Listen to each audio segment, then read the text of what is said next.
Glória a Deus, é uma honra, um privilégio poder estar aqui com vocês mais uma vez. Demorou um pouquinho, mas eu vim, né, venho. Glória a Deus, que bom estar aqui. Pastor Júlio, quando me chamou, há um tempo atrás, eu falei para ele, calma, espera um pouquinho mais. Espera um pouquinho mais que meu processo ainda está em andamento. Eu precisava realmente de uma restauração da parte de Deus na minha vida. Precisava realmente ser impactado pelo Senhor, curado pelo Senhor.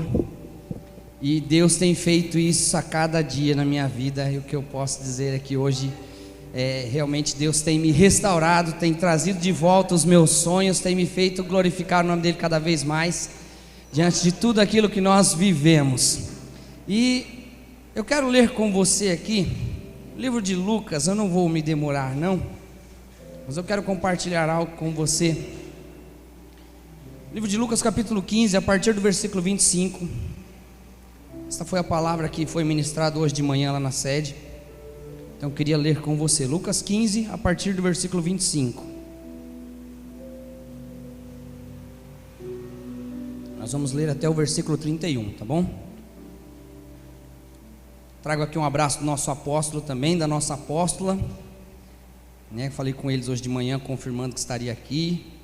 Só Deus abençoe, manda um abraço para todos lá e glória a Deus. Então sintam-se abraçados pelos nossos apóstolos também, em nome de Jesus. Então vamos ler Lucas 15, a partir do versículo 25, diz assim. Eu vou ler aqui na minha versão, não sei se aí está um pouquinho diferente, tá? Mas acompanhe aí, tá bom?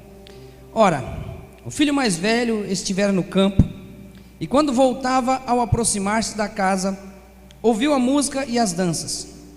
Chamou um dos criados e perguntou-lhe que era aquilo. E ele informou: veio teu irmão, e teu pai mandou matar um novilho cevado, porque o recuperou com saúde. Ele se indignou e não queria entrar. Saindo, porém, o pai procurava conciliá-lo, mas ele respondeu a seu pai: há tantos anos que te sirvo sem jamais transgredir uma ordem tua, e nunca me deste um cabrito sequer para alegrar-me com os meus amigos.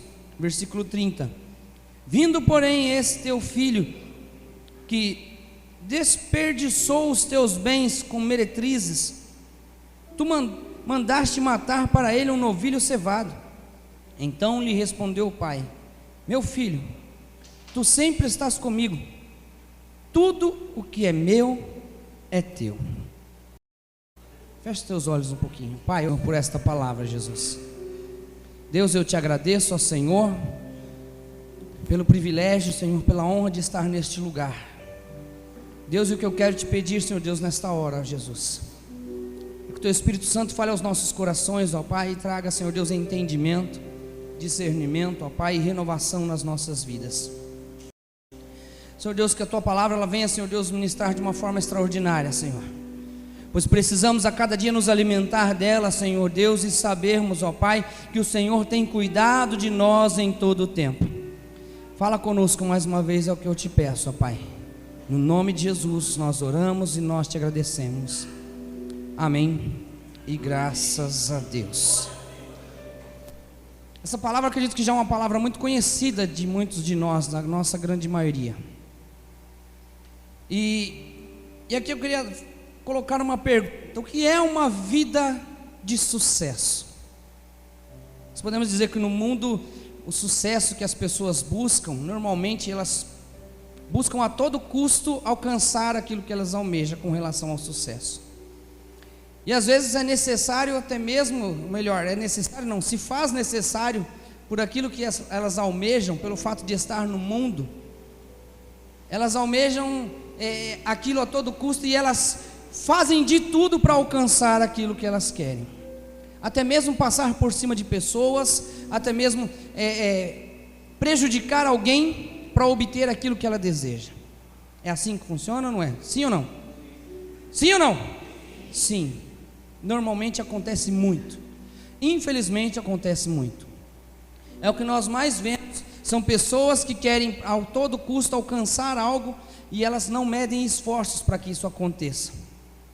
Mas em Deus nós podemos dizer que o sucesso, ele vem através da confiança na palavra de Deus, através da confiança que nós temos em Deus e a confiança que nós temos nessa palavra, naquilo que o Senhor tem para nós, através daquilo que Ele tem falado aos nossos corações.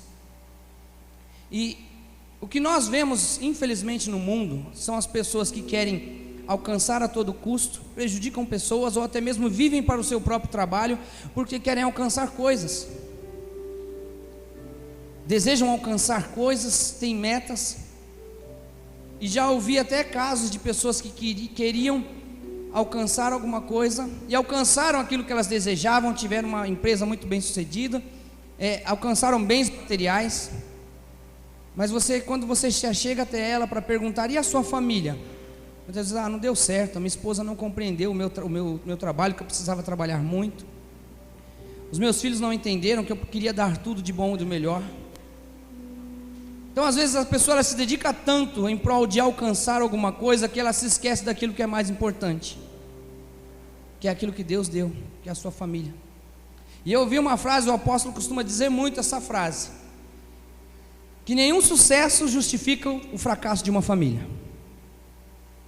Nada justifica o fracasso de uma família, meu irmão. Não há dinheiro que pague se você fracassar com a sua família. Você pode obter de tudo na sua vida, mas se você não tiver a sua família, você nunca vai ser uma pessoa completamente bem-sucedida. Então existem valores que o Senhor quer trazer para as nossas vidas, existem coisas que Deus quer nos dar, que Deus quer fazer em nós. E Deus nunca vai abençoar aquilo que está fora do seu propósito, aquilo que está errado. Deus sempre quer nos abençoar de acordo com aquilo que nós estamos fazendo, sob a tua direção, sob a direção que Ele tem para nós. Deus sempre quer fazer muito mais além. Mas existem detalhes que acontecem nas nossas vidas, e nós vimos aqui com relação a este outro filho. Porque aqui fala nessa passagem que um dos filhos, ele pediu a sua herança, ele saiu e ele foi desfrutar das coisas lá fora. Ele se frustrou e no momento em que ele retornou, gerou dentro do seu irmão um certo ciúme. E aquele irmão não conseguia celebrar a volta daquele que é sangue do seu sangue. Ele não conseguiu celebrar porque o seu irmão havia voltado, porque gerou dentro dele um certo conflito, por causa diante daquela adversidade que se levantou. Aquele jovem que foi embora, ele voltou justamente porque ele começou a enfrentar algumas dificuldades, algumas adversidades. E a primeira coisa que ele fez foi chegar diante do seu pai e falar: olha, me trata como um dos seus empregados. Ele se colocou na condição até mesmo de se colocar como um empregado do seu próprio pai, porque ele se encontrou num beco sem saída. Talvez ele já não conseguia sonhar mais, ele já não conseguia imaginar mais nada, que ele poderia alcançar alguma coisa em sua vida. Ele entendeu que ele errou e ele decidiu voltar. Também uma coisa, na sua vida, quando você se entrega ao Senhor, quando você retoma os seus caminhos diante da presença de Deus, Deus ele faz assim como foi com esse pai, Ele te recebe de braços abertos. E existe uma grande festa da parte de Deus pela sua vida, pelo simples fato de você tornar a caminhar nos caminhos do Senhor, de você entender que os sonhos de Deus para a sua vida são muito maiores. O sonho do seu pai é muito maior do que os seus próprios sonhos. E é interessante como as adversidades, como as coisas nas nossas vidas, elas querem nos paralisar, elas querem trazer sobre nós um certo peso. E as dificuldades, a dor na nossa vida, muitas vezes, ela nos faz ficar estagnados. Ela te faz ficar no mesmo lugar.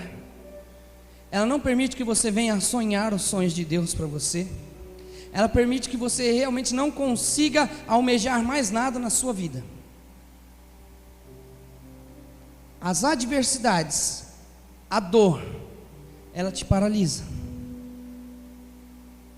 Ela faz você nem mesmo desejar até mesmo estar um dia na glória com o Senhor. Você fala: como assim, pastor, você está doido? Vou te mostrar que é assim que funciona. Normalmente quando a gente tem um momento de perda, quando a gente tem um sentimento de dificuldade, ou alguma adversidade se levanta na nossa vida, quando a gente pergunta assim: quem quer ir para o céu? Quem quer ir para o céu aqui? Amém. Você percebeu que não tem empolgação? A gente fica até na dúvida, né? Eu quero.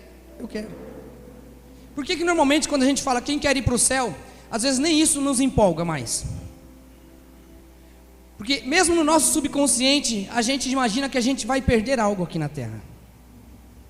A gente pensa que algo está ficando para trás.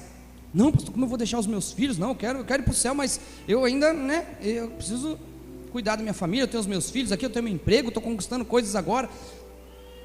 A gente sabe que o céu vai ser algo maravilhoso, vai ser extraordinário, é o que a gente ouve, mas a gente não consegue enxergar. E normalmente a gente associa o fato de estarmos com Deus, você associa, eu vou ter que morrer para estar com o Senhor. Eu preciso estar com o Senhor, mas para mim estar com Ele eu preciso morrer, eu preciso deixar alguma coisa aqui na terra. E eu não consigo enxergar que o que eu vou viver na glória será algo tão maravilhoso, tão extraordinário. E eu só consigo olhar o que acontece aqui, o que eu estou perdendo. Então a dor da perda, o sentimento de você perder alguma coisa, normalmente te paralisa. Eu estive assim durante alguns dias. Desde quando eu recebi uma ligação, no dia 27 de janeiro, do hospital. Daquele dia em diante, quando eu recebi a notícia da morte da minha esposa, eu fiquei estagnado. Eu paralisei. Eu deixei de sonhar. Não que eu não tivesse entendido o propósito. Não que eu não tivesse compreendido o que Deus tinha para ela. E meu irmão, eu entendi. Porque naquele dia, quando eu saí do hospital e eu dobrei o meu joelho na igreja à noite, eu falava para o Senhor: Senhor, eu estou entregando aqui a minha oferta. Eu sei que o Senhor está me pedindo, então agora eu estou pronto para entregar esta oferta de sacrifício. E ali, quando eu recebi a ligação de que realmente o Senhor já havia recolhido ela, naquele instante eu louvei a Deus, agradeci a Deus: Senhor, está aqui a minha oferta, Senhor, e que o Senhor nos dê graça todos os dias. E a partir daquele instante, mesmo compreendendo o propósito de Deus, porque eu sei que até os dias de hoje vidas têm sido alcançadas pelo testemunho dela, vidas têm sido edificadas através do testemunho. Mesmo entendendo, eu tinha todos os dias o diabo falando para mim assim: ó, os seus sonhos acabaram, os seus projetos morreram com ela, os teus sonhos não vão acontecer, os projetos que Deus tem na sua vida não vão acontecer, porque Deus a levou. E meu irmão, foram meses assim de dor intensa, de ser insuportável, de às vezes não querer levantar da cama, de às vezes não querer fazer mais nada, e de pensar e de não ter perspectiva de um futuro para a minha vida. Quando eu estive no congresso em Campo Grande, Deus falou comigo de uma forma extraordinária, e Deus virou uma chave na minha vida. Deus quer virar uma chave na sua vida hoje. Deus quer virar uma chave na sua vida hoje. Meu irmão, porque talvez você tenha vivido tempos onde a adversidade, onde as lutas, as batalhas, as dificuldades que se levantam contra você não tem permitido que você volte a sonhar, que você consiga enxergar os sonhos de Deus para você, para sua casa, para sua família. Algo que eu ouvia e foi algo extraordinário, foi fundamental para mim, que mesmo no dia da pior notícia, ainda assim eu não precisava deixar de ser filho amado de Deus. Existe uma identidade que está sobre a sua vida, que é a de filho amado de Deus. Nós somos filhos amados de Deus. Você é filho amado de Deus, você é filha amada de Deus. Existe uma identidade que está sobre a sua vida. A palavra de Deus nos diz que o Senhor nos adotou como filho, co-herdeiros com Jesus Cristo.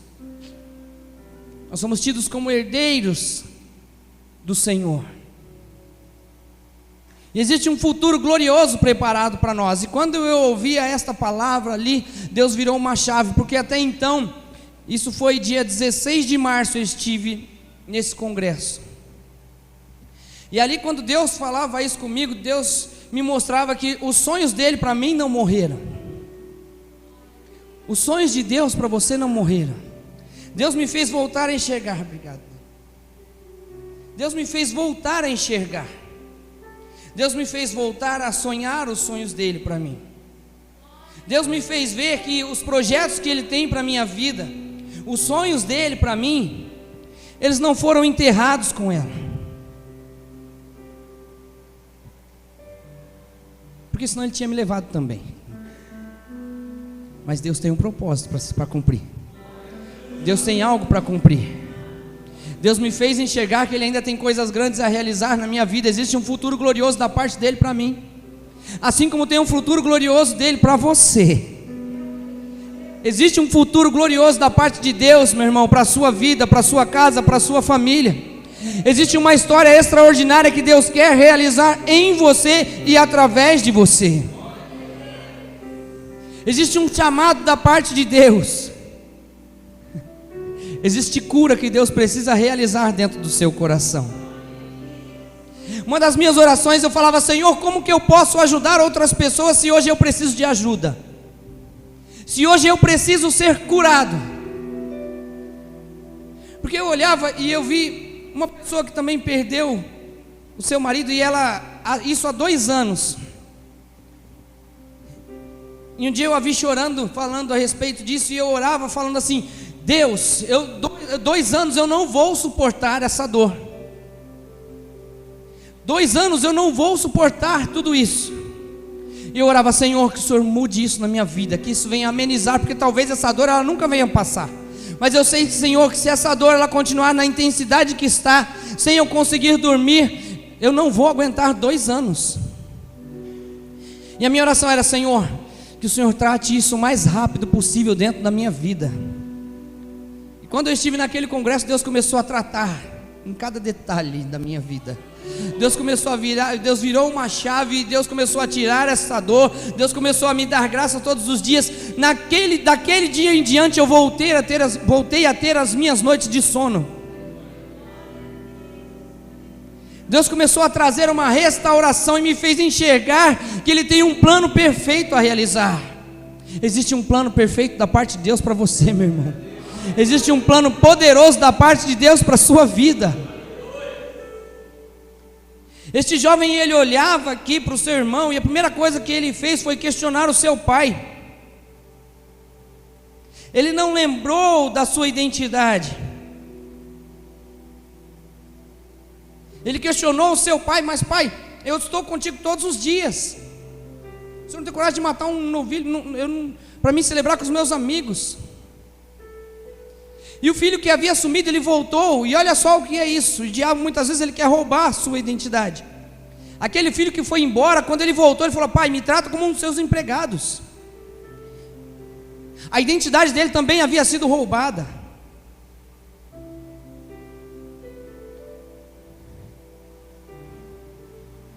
Olha o que fala no livro de Mateus, no capítulo 4.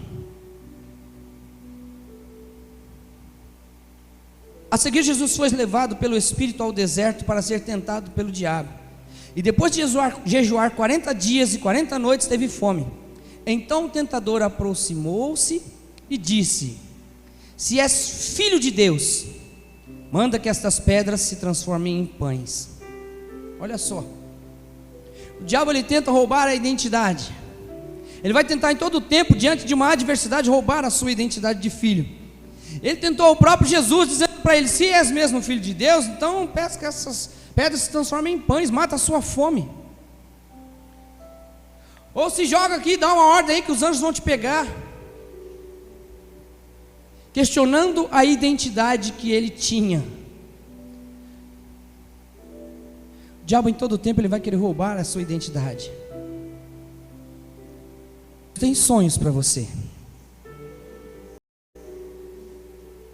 Deus tem sonhos para você? Será que Deus tem sonhos para você? Tem certeza? Deus tem sonhos para você? Percebe que se eu nem mudar a pergunta, se eu nem mudar a minha frase, mas se eu mudar a entonação da minha frase, você duvida daquilo que Deus tem? Eu falo, Deus tem sonhos para você, eu profetizo sobre você. Mas se eu falar assim, ó, o diabo vem e olha para você e fala assim, Deus tem sonhos para você, você já vai achar que você não é digno, que você não é merecedor, que você não vai conseguir alcançar os sonhos de Deus para a sua vida. O diabo ele não tem o trabalho nem de mudar a frase, ele só muda e transforma isso em uma pergunta, e ele te faz duvidar da identidade que você tem de filho de Deus. Ele te faz ficar estagnado no mesmo lugar, duvidando daquilo que Deus te falou no culto. Você vai ouvir hoje que Deus tem sonhos para você, que Deus tem um projeto para realizar em sua vida. Amanhã o diabo vai te falar da mesma coisa, duvidando de você, e você vai passar a duvidar daquilo que Deus falou contigo hoje. Não permita que o diabo roube a sua identidade. Não permita que o diabo tire a identidade de filho de Deus que você tem. Não permita que ele venha roubar os sonhos que Deus tem para você. Não permita que o diabo venha paralisar os sonhos e os projetos do Senhor na sua vida. E meu irmão, durante alguns dias, durante todo esse tempo, até eu chegar naquele congresso, meu irmão, foram 48 dias. 48 dias em que eu vivia numa dor intensa, sem perspectiva de sonho, sem perspectiva de alcançar algo, de viver os projetos de Deus na minha vida. Quanto tempo você tem vivido sem perspectiva de alguma, sem perspectiva de sonhos, sem perspectiva de alcançar aquilo que Deus tem para você? Quantas vezes o diabo tem feito você duvidar das promessas que Deus já te fez? Deixa eu te dizer uma coisa, guarde isso no seu coração. Eu ouvi isso para a minha vida e eu tomei posse. O melhor de Deus não está no seu passado, o melhor de Deus está no seu futuro. Existe um projeto poderoso da parte de Deus para a sua vida. Existe um projeto poderoso da parte de Deus para a sua família.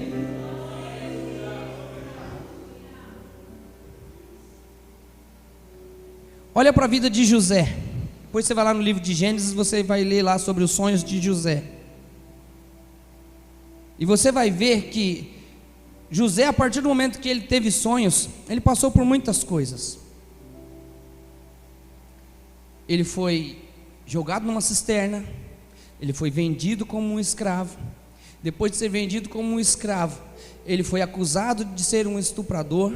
Depois disso ele foi preso, passou anos na prisão. Ele foi esquecido dentro daquela prisão, até chegar um dia onde ele foi tido como governador do Egito. Alcançou aquilo que Deus havia lhe mostrado em sonho. Alcançou o projeto de Deus para a vida dele. Mas é interessante que até que José chegasse ao cargo mais alto, ao segundo cargo mais alto, José passou por muita coisa. Deus tem lugares altos para você. Posso ouvir um amém? Deus tem projetos maravilhosos, tem coisas extraordinárias para realizar em sua vida. Mas Deus não vai mostrar todo o trajeto que você vai ter que percorrer para chegar até lá. Existe uma preparação, existe algo que Deus vai fazer, que Deus vai permitir que aconteça para forjar você, para te ensinar e te deixar preparado até o dia em que Ele te colocar no lugar onde Ele sonhou para você. Se Deus tivesse perguntado para José: olha José, eu vou te colocar lá no cargo mais alto, você vai ser uma das pessoas mais importantes daquele lugar, só que é o seguinte, você vai passar por isso, por isso, por isso, por isso, por isso, você quer? Claro que não. Claro que não.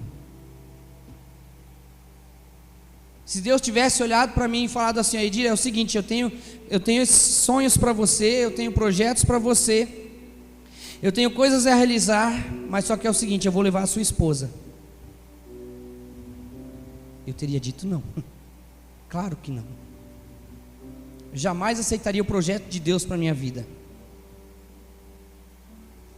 Eu jamais aceitaria um plano de Deus para minha vida se Ele falasse para mim que Ele fosse levar a minha esposa. Para você entender só um pouquinho do amor de Deus por você, que Ele deu o seu filho, o seu único filho por você. Mas é interessante como a gente às vezes ficamos paralisados diante de algumas situações, porque é muito fácil para nós aceitar a vontade de Deus, quando a vontade de Deus, ela condiz com a nossa vontade. É muito fácil eu aceitar a vontade de Deus, quando a vontade de Deus faz aquilo que eu espero. Difícil é aceitar a vontade de Deus, quando a vontade de Deus, ela é só a vontade de Deus, quando ela é soberana na nossa vida. Mas essa palavra, ela me ensina algo, que a vontade de Deus, ela é boa, perfeita e ela é agradável. Mesmo que às vezes você não consiga enxergar,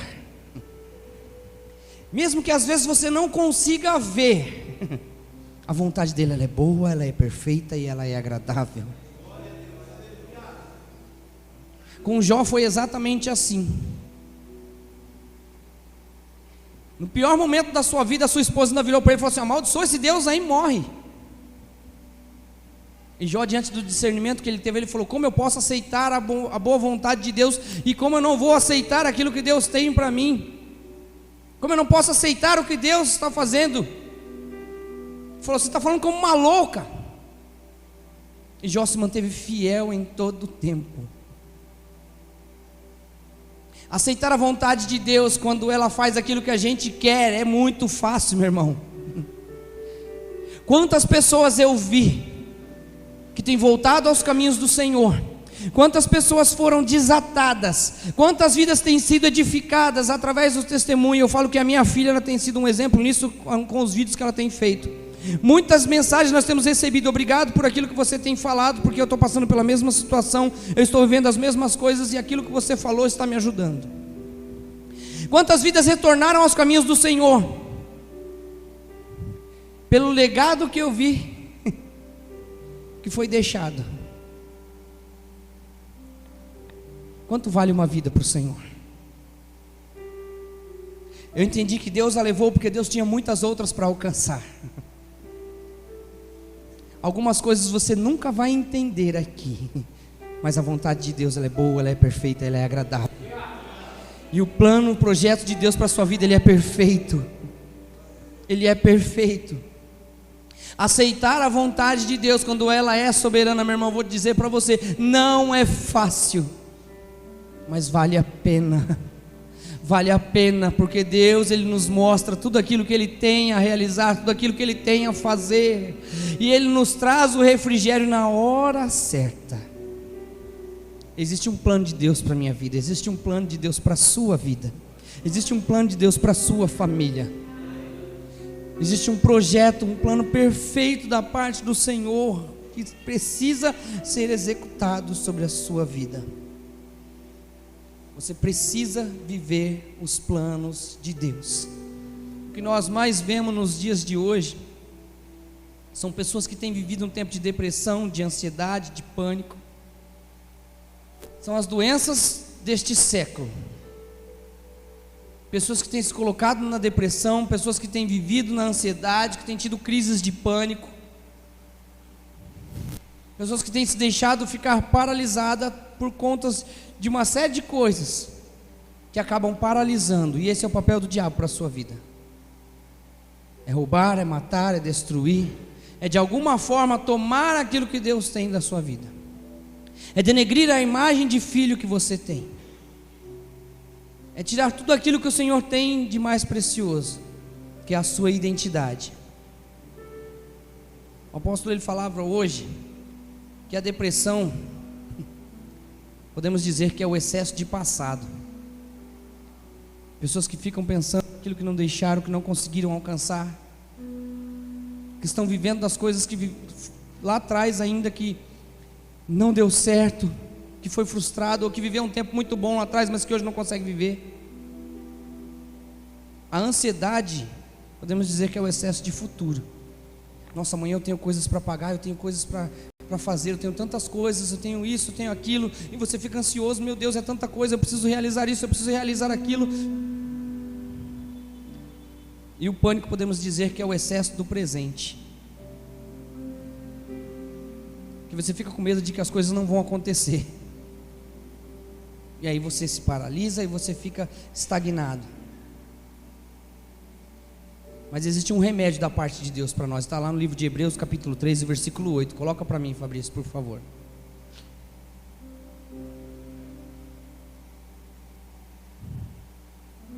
Hebreus 13, 8. 13. Isso. Se você está preocupado com o seu passado, com o seu futuro, olha isso. Você pode ler para mim bem alto? Vamos lá. Jesus Cristo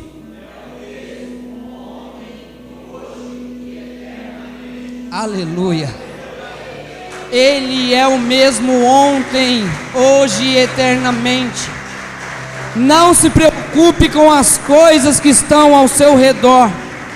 Viva diante da presença deste Deus Todo-Poderoso. Deixa esse versículo aí, Fabrício, por favor, que é para a gente não esquecer. Ele é o mesmo ontem, hoje e eternamente. Jesus é o mesmo ontem, hoje e eternamente. Deus me fez voltar a sonhar. E meu irmão, eu posso dizer que eu tenho vivido um tempo de uma alegria abundante.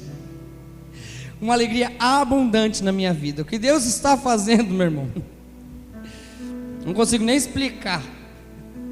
Eu sei que é algo extraordinário o que eu tenho vivido, o tempo que eu tenho vivido. Eu vivi um tempo, como eu falei, de muita dor. E hoje Deus tem me permitido sonhar novamente. Deus tem me feito enxergar os planos, os projetos dele para a minha vida. E em nome de Jesus, o que eu quero para você é que você comece a enxergar os planos dele para você. Que você comece a ver o que Deus tem. Que você comece a sonhar os sonhos de Deus em sua vida. Que você viva os planos, os projetos que ele tem para você. Você pode dizer para o seu irmão assim, ó: a vontade de Deus para a sua vida.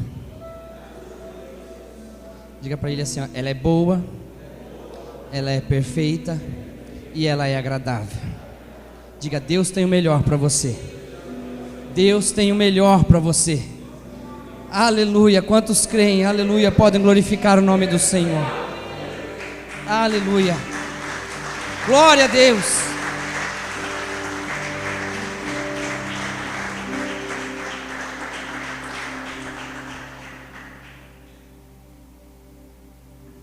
Você não é definido por aquilo que você tem, meu irmão. Você não é definido por aquilo que você tem. Você pode ter as coisas, mas se você não tiver a identidade, você não é ninguém. Se você não tiver o caráter de Cristo, você não é ninguém. Você pode ter coisas, mas isso não define quem você é. Então, você não é definido pelo que você tem. Você é definido pela sua paternidade. Quem é o seu pai?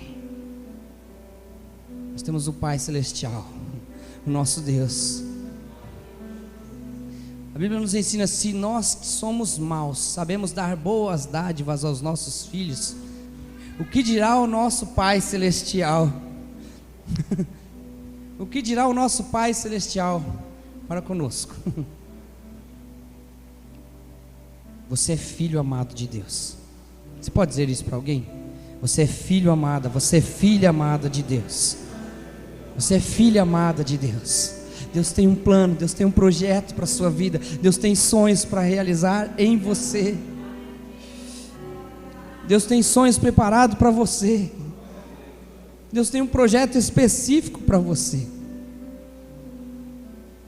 O que eu digo para você hoje é: sonhe e ouse sonhar os sonhos de Deus. Os planos, os projetos dele são perfeitos para a sua vida. Em nome de Jesus, eu quero te convidar a se colocar em pé, por gentileza.